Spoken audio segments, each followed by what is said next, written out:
Hello viewers, Ajoy amikhan yade Congress Bhavan de ase aru amikhan yade jankari pai ase ki Ajoy yade Congress Bhavan de ekta press conference ase aru yade press conference de Jairam Ramesh MP Rajya Sabha and General Secretary Incharge-Communication Department Aicc tai yade press conference ekta dibole ase kushi aibi aitu laga detail jankari amikhan sai sabu.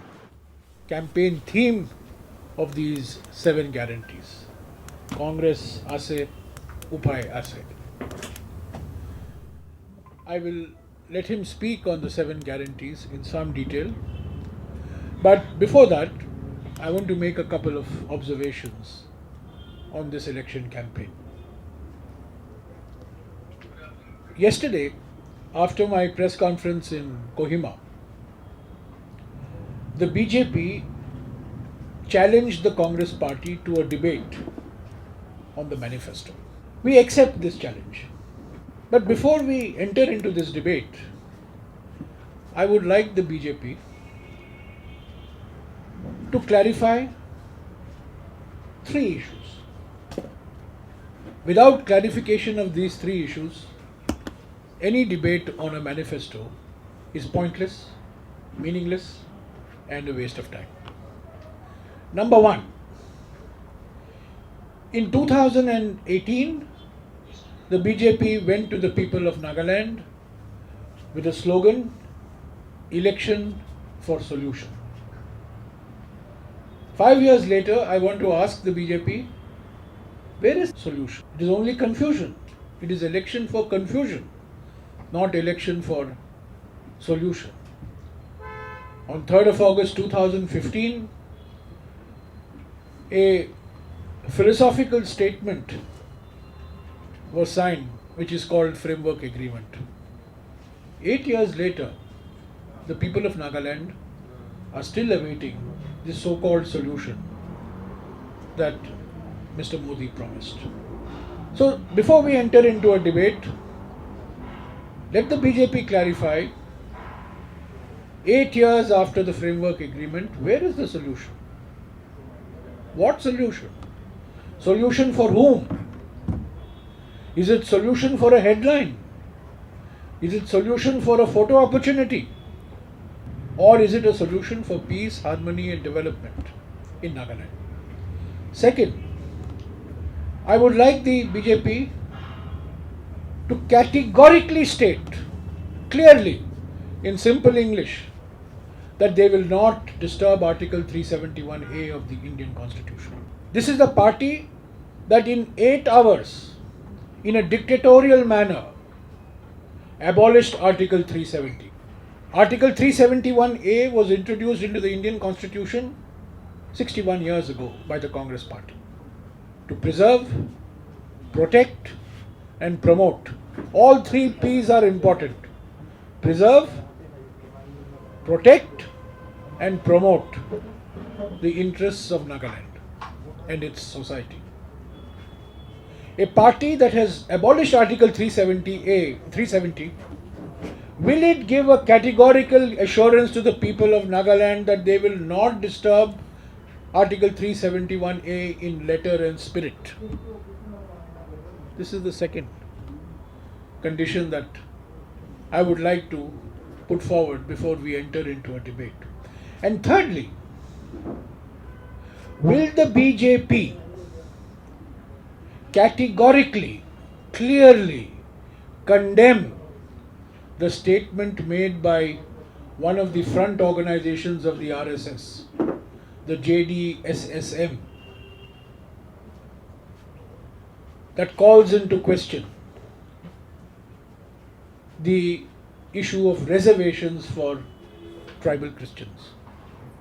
Will the BJP categorically condemn and dissociate itself from the JDSSM's dangerous statements on reservations? So these are the 3 conditions. 1,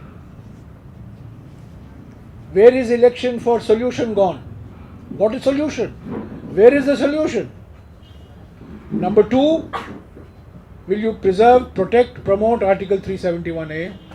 And number 3, will you condemn and dissociate from JDSSM?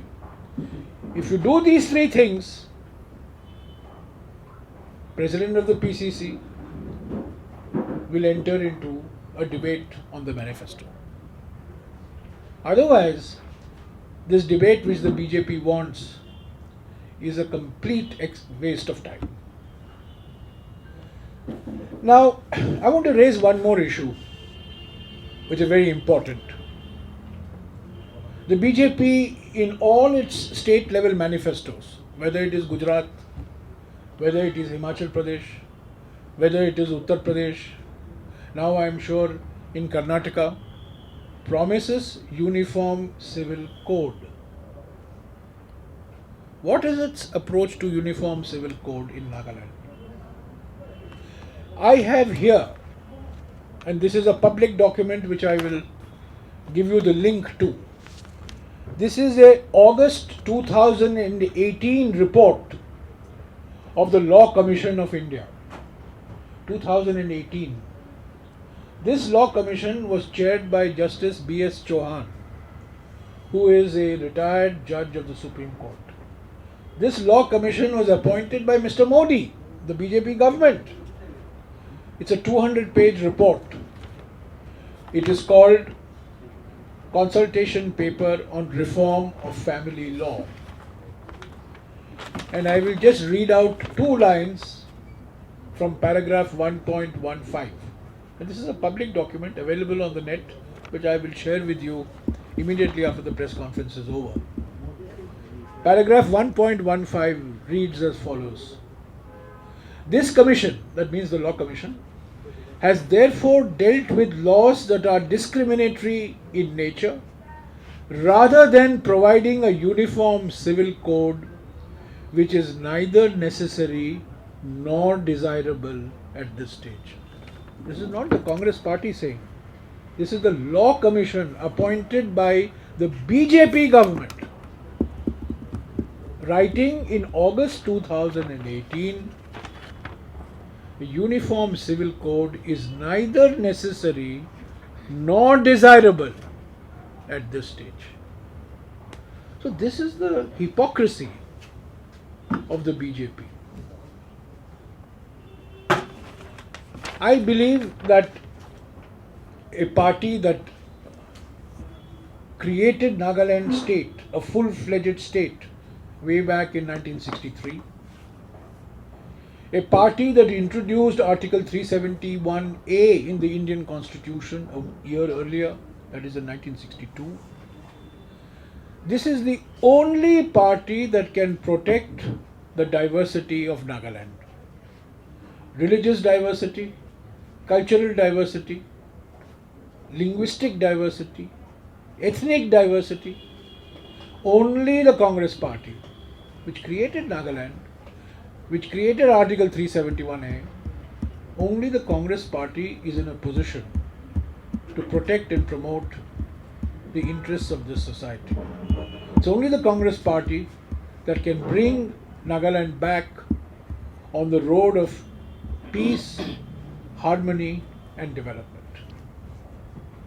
Last 5 years has been a story of broken promises. I saw big hoardings in Dimapur this morning with photograph of the Prime Minister saying 4,157 kilometers of roads. Where are these roads? 4,157 kilometers means that every bedroom in Nagaland must be having a road. Where are these roads? You can travel from Kohima to Dimapur, which is the main highway, and you can see the quality of the roads. District headquarters are not connected by roads. Connectivity to other states is incomplete. And Mr. Modi is claiming 4,157 kilometers of roads all over Dimapur. These hoardings are giving out this impression. The biggest failure of this government, its failure to provide road connectivity, which is a basic job of any government. The failure to provide reliable electricity, which is the basic job of any government. the failure to provide adequate sports facilities in a society where sports plays a very important role. And you all know how long the sports stadium in Dimapur has been under construction for well over a decade. So this is a story of broken promises. And they talk of Jal Jeevan mission. There is no Jal. What is the point of having a Jal Jeevan mission? So I think the time has come in Nagaland on the 27th of this month for the people to recognize that they have been betrayed.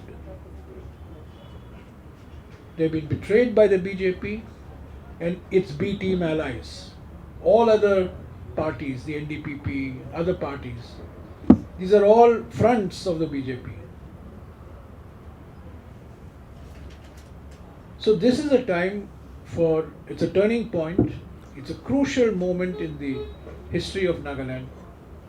And I believe that the Congress party, with its long years of experience and its ability to carry people along in a collective manner, is in a position to provide the type of administration that Nagaland so badly needs, particularly the youth of Nagaland. And this is reflected in the average age in our candidates. For the first time, the average age of the Congress candidates is between 35 and 37. It has never happened before. We are projecting a new face. We are projecting fresh faces, people from non-political families, from different backgrounds. So the Congress party is also undergoing a process of transformation. And I think this is a time for the people of Nagaland to support the Congress party, because in this transformation of the Congress party lies the transformation of the environment of the state of Nagaland. Finally, I wish to say that the Congress party supports any initiative taken by any civil society organization to have free and fair elections in Nagaland. And what do I mean by free and fair? By free and fair means no money power, no liquor power, no drug power, no forcible voting. Any civil society organization that is taking an initiative to clean the election process in Nagaland, the Congress party will extend its wholehearted support. And I believe that the people of Nagaland also will extend their fullest support. I will now request my colleague, the Honorable PCC President, to give you some idea of these 7 guarantees. I think these are very, very specific guarantees that we have provided to the people. We will prepare a report to the people of Nagaland every year, giving the status of implementation of these guarantees. We will have external audit by civil society organizations of the implementation of these recommendations. So you don't have to believe the government departments.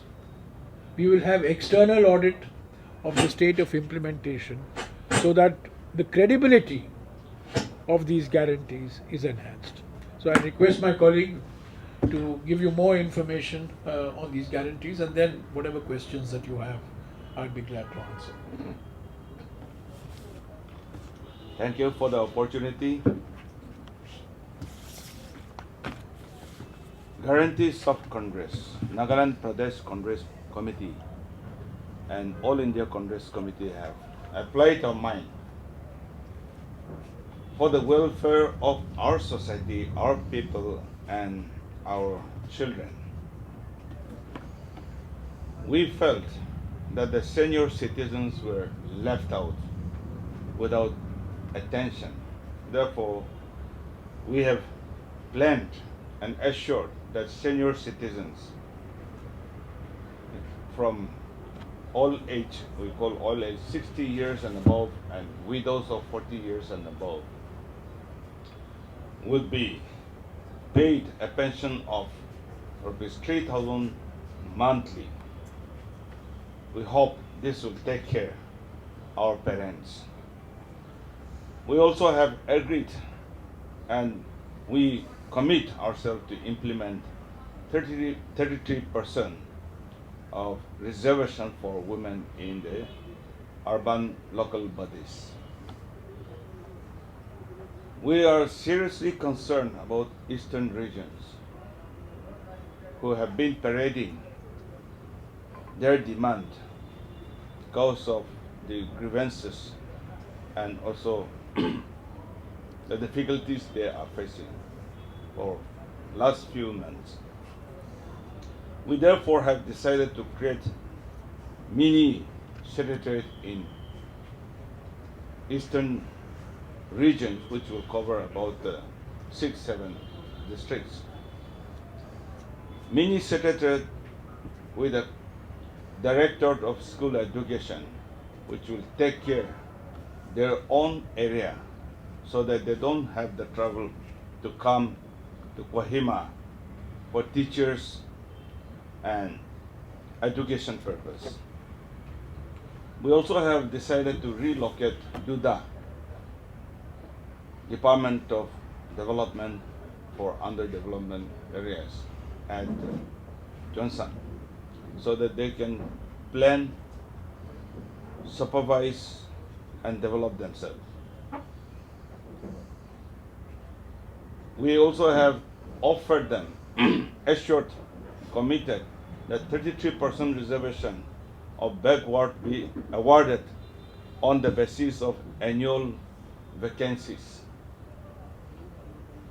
The other issue we have given, commitment we have given is that under Mahatma Gandhi National Rural Employment Scheme, we have decided to pay 100% of wages money and also materials, which are mainly for villages. In today's situation, we see 7 days wages are paid in a year, or sometimes even less. The rest, they loot. We also have considered that our students have difficulties in climbing up in their education. Therefore, we have decided to offer zero interest for higher educations.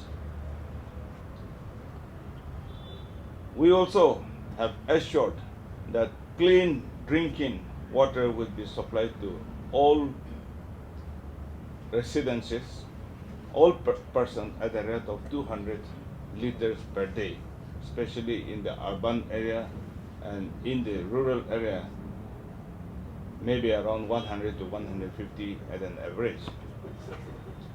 People have asked me, how are you going to do this? I said, we'll create huge artificial lakes, collect summer surplus waters, and then filter, use them for irrigation as well as for drinking purpose. Nagaland is blessed with heavy rains and we have a lot of summer surplus waters. We feel it is the most important factor in human need, because 75% of our body is composition of water, and clean water is a necessity to keep our health in good condition.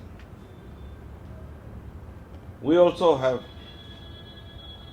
applied our mind as to how to employ the entire youth population. And therefore, one of our objective is that everybody should be employed in the sports. After HLC, everybody should go into some training of skill training, so that when they finish their education, they can choose their own hobby to develop. herein, to employ the youth, we also have assured 10,000 micro, small, medium entrepreneurs schemes, which is available with the government of India, so that we can see the growth and we can also employ our youth.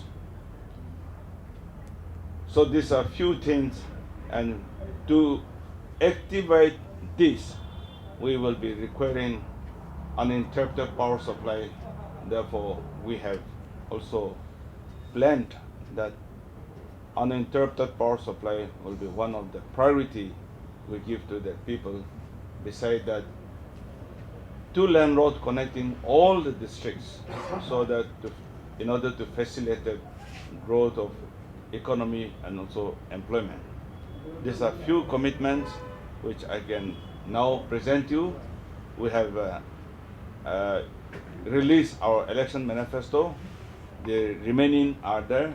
Therefore, you can also go through and ensure that given opportunity, Congress will implement and fulfill the commitments. Thank you. Let me just add one word to one of these guarantees that has been made. The third guarantee is 100% payment of wages under Mahatma Gandhi National Rural Employment Guarantee Act. I was Rural Development Minister for over 3 years, and I had something to do with the formulation and implementation of this act. I can confidently say that this act in Nagaland is nothing but loot.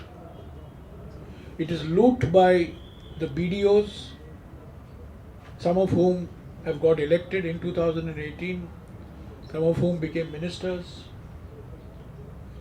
These wages are meant for the poor. They are meant for people who are unemployed. But in Nagaland, Mahatma Gandhi National Rural Employment Guarantee Act is used by officials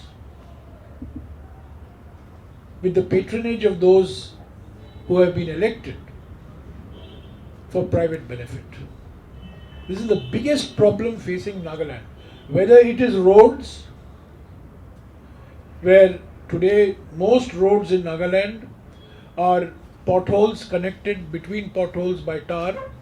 Normally you have tar and then you have few potholes. In Nagaland you have lots of potholes and a little bit of tar or bitumen. Biggest source of loot is roads, and the second biggest source of loot is the Mahatma Gandhi National Rural Employment Guarantee Act. So this, one of the 7 guarantees that has been made, is very, very important. I think the most important guarantee of all these 7 throughout, which has not been said in so many terms, but that is the spirit of these 7 guarantees, is that we will provide a clean and transparent administration. This is money for the people of Nagaland, not for those who are elected or for those who are in government as government officials. So we will hold ourselves accountable to the people of Nagaland year after year. Sir, my question is, now we are seeing there is a difference coming out between BJP and NDPP here in Nagaland. Yes.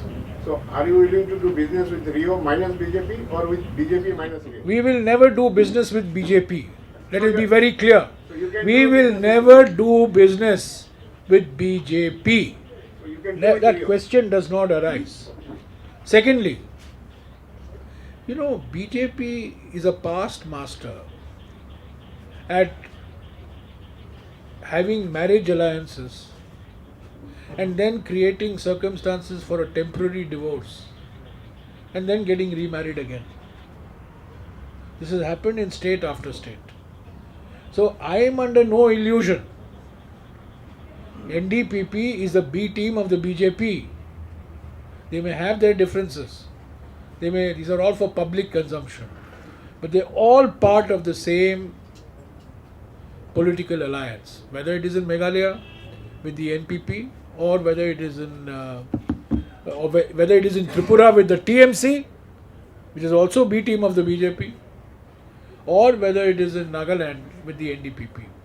So let me say very categorically, the Congress will ally with any political party that shares its ideology, is committed to Article 371A, is committed to a peaceful, urgent and harmonious solution to the problem of insurgency and militancy, shares these 7 guarantees, but under no circumstances will we even align or talk of an alliance with the BJP. Any other questions? Yeah. It's on the pledge for 33% women reservation as mentioning the 7 guarantees. Yeah. So, Yes.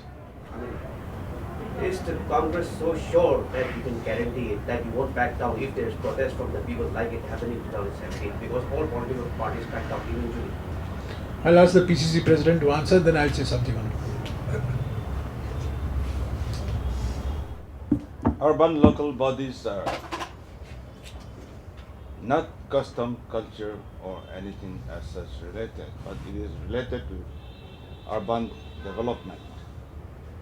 We don't feel that it should be connected with culture, custom, and deprive the women to participate in the process of making decisions. Women are more important in making cities and homes clean. They know better than men. There's no reason why we will back out from what we have committed to the people, and I'm sure people will understand the importance of women's role in the process of making the state beautiful and clean.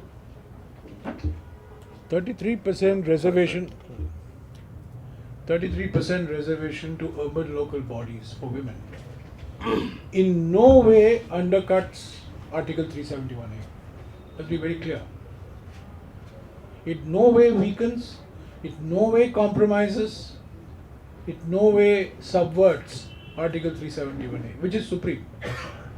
This is a matter of administrative decision in urban local bodies, and we have done this in other states. We were the state first party that brought the amendment to the Constitution in 1993, the 73rd and 74th Amendment, 1/3 reservation for women. Congress party under Dr. Manmohan Singh passed the law in the Rajya Sabha for 1/3 reservation for women. It could not pass in the Lok Sabha. For 8 years the BJP has done nothing to get this law passed in the Lok Sabha. It is already passed in the Rajya Sabha. So I think this concern that you have raised is a valid concern, but it would have been valid if it was impinging on Article 371A. It does not. It's a matter of day-to-day administration, as the president of the PCC has explained. Because my question was, I understand it does not infringe on Article 371A. ULP has no relation with administration of the cities. But my question was, almost all the political parties backed out in 2017 eventually. Not Congress.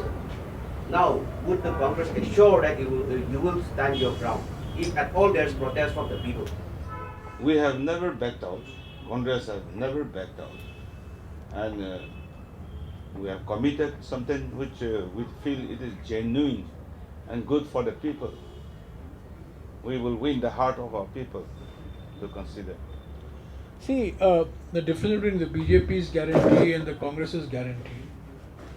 The BJP's guarantees are guaranteed to get a headline. Election for solution. It is a headline grabbing guarantee. But when we are making a guarantee, these 7 guarantees, then I know one of them has raised the question that you have raised. We are making it fully conscious of the fact that there will be people who will raise questions on this. But we are committed to the implementation of this guarantee. That's the simple, straightforward answer. It is not an empty guarantee. If you look at the 2018 manifesto of the BJP, which I believe is not available on the website, it has been removed from the website, because they don't want the 2018 manifesto to be compared with what has happened in the last 5 years. You will find a lot of headline grabbing guarantees. These are not headline grabbing guarantees. These are very specific commitments that we are making to the people of Nagaland. But I think your question is very important, and I appreciate the sentiment behind your question, because we've had this problem in the past. This has been an issue which has evoked a lot of difference of opinion in Nagaland. I'm very conscious of this fact. But in spite of that, we have made this commitment. You want to say something No, on sir. this particularly? No. On this 33%? No, I think if you see the record of the Congress party, whether it is on all the guarantees, whether it's Rajasthan, Chhattisgarh, Himachal, whatever we committed, we have in our manifesto we have done. So you can rest be assured. And the most important thing I think is the 50% of the population of Nagaland are women. They have been very active in all other fields, except in political movements.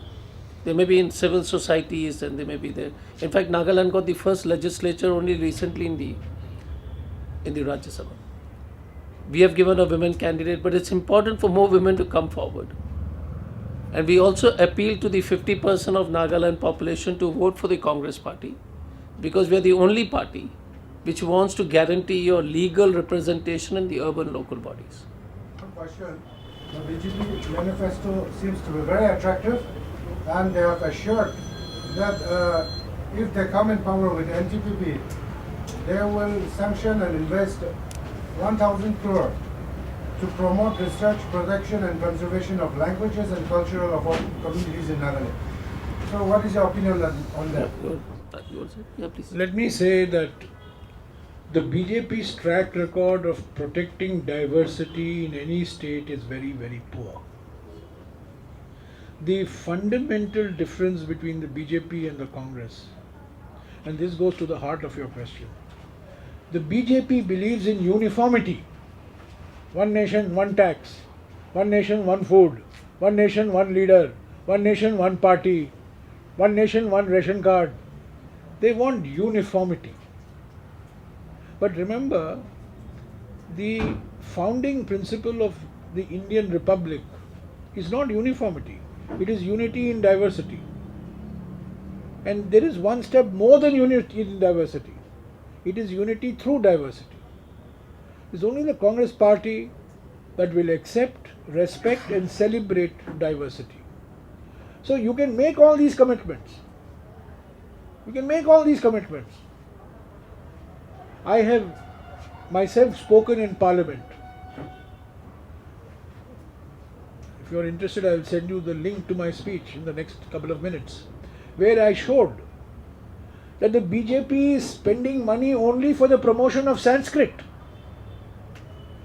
and has not given money for the promotion of Marathi, Tamil, Odia, Bengali, regional languages. But they're giving lots and lots of money, hundreds of crores for Sanskrit. So, these promises that you can make, you can write these promises. See, one thing, the Prime Minister is the world's acknowledged expert in marketing, branding and packaging. There is nobody to compete with our Prime Minister. Apart from his dress, which changes 3 times a day, depending on where he is. Marketing, packaging and branding, he is supreme.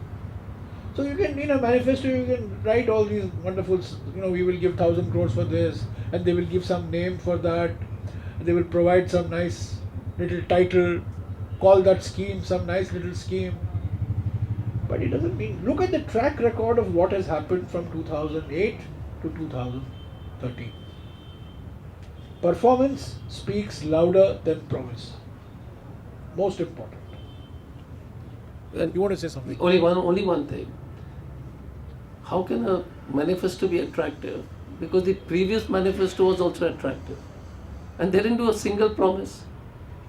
If you pull out the 2018 manifesto, that means they continue to fool the people of Nagaland. So the question is, if you want to write fairy tales, why ask only BJP? Because you can get a better writer. Why this BJP writers writing nonsense on and giving you some paper? Just ask them what happened in 2018. Please show me the manifesto. I have one question. Yes, ma'am. This is regarding one of the issues that you want the BJP to clarify, which is regarding the JDSSF, where they're delisting the tribal Christians. So day before yesterday, during the press conference, they did give a statement regarding it, saying that they have no idea about this, and they cannot stop people from the freedom of speech, and they will not tolerate as well if it does happen in Nagaland. They did give that statement. So would you like to counter Yes, that? I'll make 2 comments. They are insulting the intelligence of people of India if they think that they don't know what JDSSM is, who is behind JDSSM, where it is run from, where it gets its orders from. I mean, do they think people are fools? Everybody knows what the front organization JDSSM is and what its mother organization is. That's my first response to this. Second, did they condemn it? No. Did they dissociate themselves from it? No. They're just asking, who is JDSSF? Number 2. Number 3, let me say that in BJP, they may say we believe in freedom of speech. But in Modi government, in Modi's time, in Modi regime, the issue is not freedom of speech. Issue is freedom after speech. Yes, we have freedom of speech. I can criticize. I am criticizing every day. But what happens after speech? Will ED come after me? Will CBI come after me? Will income tax come after me? I am prepared. So freedom after speech is more important. Freedom of speech is guaranteed to us by the Constitution. Who is guaranteeing freedom after speech? Only the Congress party.